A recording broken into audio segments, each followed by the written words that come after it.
Mga bangko sa China wala ng pera. Mga tao sa China nagkakagulo na. Yan yung title ni Kaalam PH.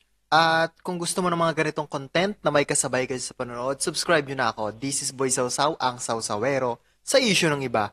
At huwag nyo na rin kalimutan ng may-ari ng video na to, subscribe nyo na rin siya. Walang iba kundi si Kaalam PH. Okay, so wag na nating patagalin pa. Bigyan natin ito ng komentaryo, opinion, and kung gusto nyo na magbigay ng opinion, mag-comment lamang po kayo dyan sa ibaba. So, wag na nating patagalin pa. Let's go. Panoorin na natin. Sa kasalukuyang kalagayan, ang balitang may kinalaman sa mga bangko sa China na walang ng pera at ang mga reaksyon ng mga tao na nagdulot ng pagkataranta ay nagbibigay ng malalim at makabuluhang konteksto sa pangyayaring ito. Ang pagkakaroon ng problema sa mga bangko na itinuturing bilang institusyon ng katiwasayan at deposito ng pondo ng mamamayan ay maaaring magdulot ng malaking epekto sa ekonomiya at lipunan ng bansa. Sa ating video ngayon, ating aalamin bakit tila wala ng pera ang mga bangko sa China at bakit ito nangyayari. Okay, ayan. Isa sila sa pinakamayamang bansa sa buong mundo, di ba? Pangatlo ata sila sa pinakamayamang bansa. Pero, sa ngayon po ay nauubos na daw yung pera nila na sobrang dami. So, panoorin natin kung bakit nga ba nauubos na ang pera ng China.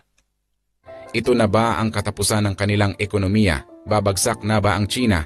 Sa kasalukuyang panahon, ang pag-aalala sa kondisyon ng mga bangko sa China na lumilitaw na wala ng sapat na pera ay nagdudulot ng pangamba at pag-aalala sa ekonomiya ng bansa. Okay, wait lang. Opinyon ko lang dito kung bakit nauubos yung mga pera ng China. Siguro yung mga pera ng China dinadala sa ibang bansa. Di ba katulad ng money laundering na yan. Dito, di ba nasangkot si Alice Guo sa money laundering na yan. Di ba ilang bilyong piso ang napunta dito sa Pilipinas na galing sa China. Siguro yun yung way para isang tao pa lang yan ha, isang tao pa lang si Alice Guo pa lang. Paano pa yung ibang mga sindikato, 'di ba, na nagdadala ng ibang pera sa iba pang mga bansa. Kaya siguro nauubos yung pera ng China. Napapansin ang pagmamadali ng mga mamumuhunan sa mga investment firms sa China na unti-unting nababawasan na nagre-resulta sa pagtaas ng mga presyo at pagbagsak ng mga yield o ani ng mga tubo. Ang sitwasyon ng ekonomiya ay nag-iiwan sa mga mamumuhunan na naghahanap ng mas secure at stable na investment options habang ang real estate market at stock market ng bansa ay patuloy sa pagbabago. Ang kritikal na papel ng yield sa government bonds ng China at ang kanilang implikasyon sa ekonomiya ay hindi na maitatanggi. Kumbaga talagang bagsak na ang mga bangko sa China at malapit nang bumigay. Dahil sa natural na aspeto ng pamumuhunan sa bangko ang mababang rate ng interest, ay dapat na magbibigay ng hikayat sa isang umuunlad na ekonomiya na may layuning makabawi mula sa pagbagsak ng ari-arian, kahinaan sa consumer spending sa mababang business sector. Gayunpaman, ang matinding pag-alon sa abono ay nagdudulot ng agam-agam sa posibilidad ng isang financial bubble na maaaring magdulot ng negative effects sa financial markets at economy ng China.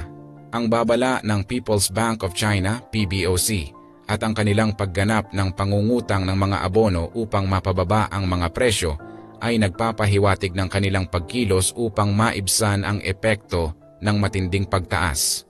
Ang mga pangamba sa mga pagbabago sa rate ng interes, ang mga posibleng pangamba ukol sa mga medium at long-term bonds, at ang pangkalahatang panganib ng isang krisis sa ekonomiya ay nagtutulak sa mga awtoridad sa China na mag-ingat at magtakda ng mga hakbang upang mapanatili ang kaligtasan at stability ng kanilang financial system. Ang kawalan ng pera sa mga bangko ay maaaring magdulot ng kawalan ng tiwala ng mamamayan sa sistema ng bangko at maaaring magresulta sa pag-atras o paglaki ng alalahanin at kaguluhan sa lipunan. Ang mga pangyayaring ito ay maaaring magbunga ng pagkamuhi sa sistema ng pamamahala at pang-ekonomiya ng bansa at maglaho ng seguridad at katatagan sa pag-iipon at pag-iingat ng mga pera ng mamamayan. So if you think about competitive pressure, so all of these rules. Ang pangyayari sa ekonomiya ng China ay talagang seryosong usapin, lalo na ang patuloy na lumalagong krisis sa sektor ng shadow banking ay nagdudulot ng banta sa financial stability at nagbibigay daan sa posibleng pinsala sa isang bansang umaasang makabangon mula sa mga hamon. Sa pag-unlad ng pangyayari, ang gobyerno sa Beijing ay hinahanapan ng paraan sa pamamagitan ng fiscal stimulus upang mapanatili ang economic growth habang hinaharap ang panganib ng financial instability. Ang pagkilos ng mga awtoridad sa China na i-monitor ang kalagayan ng mga kumpanya sa sektor ng tiwala tulad ng CITIC Trust Kumada at Zhongrong International Trust Kumata ay bahagi ng pagsisikap na pigilan ang posibleng pagbagsak ng mga kumpanya at mapanatili ang kanilang financial solvency. Ang Zhongrong, isa sa mga pangunahing manlalaro sa trust industry ng China, ay nakitaang hindi nakapagbayad sa mga pamumuhunan nito na nagdulot ng agam-agam sa kanilang financial health at solvency. Ang pag-aalala sa kalagayan ng sektor ng tiwala sa China ay dumadating sa panahon ng pagsisikap ng Beijing na mapanatili ang pag-unlad ng ekonomiya sa kabila ng mga hamon at pag-aalala. Ang financial crisis sa sektor ng shadow banking ay nagpapakita ng pangangailangan ng agarang pagkilos at pangunawa upang mapanatili ang financial stability ng bansa. Ang mga pagsusuri mula sa mga kumpanya sa pananaliksik tulad ng Rhodium Group ay nagpapakita na ang kahandaan ng gobyerno na maglaan ng fiscal stimulus ay maaaring maging limitado kumpara sa pangangailangan at pagiging handa ng sambayanan. Ang sistemang shadow banking sa China na naglalaman ng mas mataas na rates ng return kaysa sa tradisyonal na sistema ng pagpapautang ng bangko ay nagdudulot ng pagkakataon para sa mas mataas na kita sa mga mamumuhunan, ngunit nagdudulot din ng mataas na risk at panganib sa financial stability. Ang patuloy na pagtaas ng yield sa mga government bonds at ang banta ng pagbagsak sa sektor ng tiwala ay nagbibigay diin sa kahalagahan ng financial regulation at pag-iingat sa sistema ng bangko at pangkabuhayan ng bansa. Ang kasalukuyang krisis sa sektor ng shadow banking sa China ay nagdudulot ng malaking banta sa financial stability at naglilikom ng problema sa kumpanya na labis na mahirap itago. Ang mga investment products na inaalok ni Zhongrong sa mga namumuhunan ay nilalayon na magbigay ng regular na kita, kaya't nagdudulot ito ng krisis sa kumpanya sa partikular na pagtugon sa mga payout na kasalukuyang hindi nakakamit ng kanilang mga benepisyaryo. Natukoy ng mga analyst ang maraming produkto ng investment na binibenta ng kumpanya na hindi nakakapagbayad sa kanilang mga benepisyaryo, pati na rin ang pagtigil sa mga redemption sa ilang short-term investment vehicle. Ang isa sa mga pangunahing kadahilanan ng krisis ay nauugnay sa pagiging apektado ng industriya ng real estate, kung saan ang kumpanya ay naglagay ng malaking investment at nagdulot ito ng pangamba sa kanilang financial solvency. Ang mga hakbang na isinasagawa ng gobyerno sa Beijing upang palakasin ang ekonomiya, kasama na ang mga pagbabagong panuntunan at ang kamakailang stimulus package, ay may layunin na mapanatili ang financial stability habang hinaharap ang mga hamon. Gayunpaman, may posibilidad na ang fiscal stimulus ay kailanganin sa huli upang suportahan ang pag-unlad ng ekonomiya. Sa nakaraan, ang pamahalaan ng China ay naglaan ng malalaking investment sa infrastruktura at industriya upang itulak ang paglago ng ekonomiya. Gayunpaman, ang kakayahan ng gobyerno na maghatid ng financial support ay maaaring magkaroon ng limitasyon ayon sa Rhodium Group. Ang mga analyst ng pananaliksik ay nagpapahayag na may kahirapan sa koleksyon ng kita ng gobyerno na maaaring humantong sa limitadong kakayahan ng China na magbigay ng fiscal stimulus upang suportahan ang ekonomiya sa mga susunod na taon.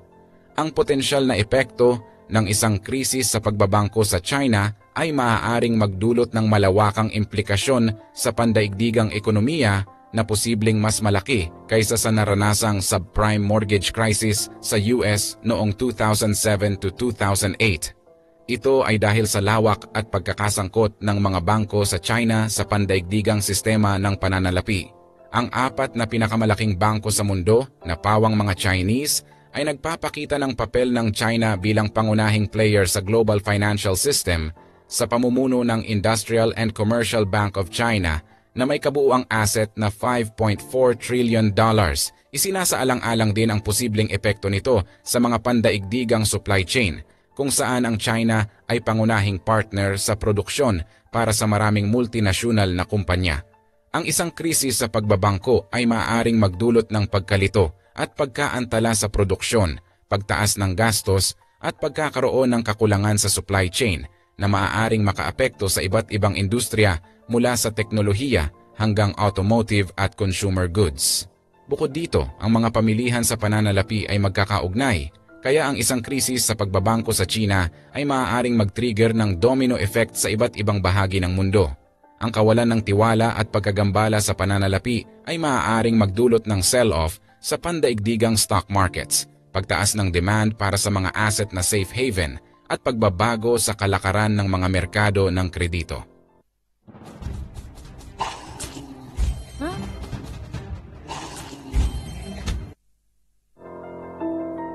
Ang pagkakaroon ng krisis sa pagbabangko sa China ay maaaring magdulot ng pag-aalala at epekto sa financial stability sa buong mundo. Ang pagtataguyod ng mga reforma sa merkado at pagsulong ng mas malaking kompetisyon sa sektor ng pagbabangko ay mahalaga upang mapanatili ang pagtaas ng kalidad nito sa mundo. Kasama sa mga hakbang na ito ang pagsusulong ng mga rate ng interes, pagpapalakas ng presensya ng pribadong at dayuhang bangko, at pagbawas sa mga hadlang sa regulasyon upang mahikayat ang pagbabago at kompetisyon. Ang layunin ng mga reforma sa merkado ay upang mapalakas ang sektor ng pananalapi sa pamamagitan ng mas malawakang kompetisyon. Ang pagbubukas ng sektor sa mas malaking kompetisyon ay magdudulot ng mas magandang serbisyo sa pananalapi. Itutok ang mga kumpanya sa pagiging epektibo at mahalaga at magtulak sa pangkalahatang unlad ng ekonomiya. Ang kompetisyon ang nagbibigay buhay sa sistema ng kapitalismo at nagtutulak sa pagpapabuti at inovasyon sa mga serbisyo at produkto. Ang reaksyon ng mga Chinese sa pagkaubos ng pera sa mga bangko sa China ay maaaring maging malalim at may iba't ibang aspeto. Maaaring magdulot ito ng pagkabahala, kawalan ng tiwala sa sistema ng bangko, at pangamba sa kaligtasan ng kanilang pera at investment. Ang mga mamamayan ay maaaring magkaroon ng kalakip na takot at pag-aalala sa kanilang financial security, lalo na kung patuloy na nagkakaroon ng problema sa pag-access at pag-withdraw ng kanilang pera mula sa mga bangko. May mga posibleng magkaroon ng pag-aalala sa kanilang financial stability at magkaroon ng pangamba sa kanilang investment at savings. Ang pagkakaubos ng pera sa mga bangko ay maaaring magdulot ng pangamba sa kanilang pang-araw-araw na pamumuhay at financial future. Ang ilan ay maaaring maging mas mapanuri at maingat sa kanilang mga financial decisions, lalo na sa pagpili ng tamang bangko at pag-iingat ng kanilang pera.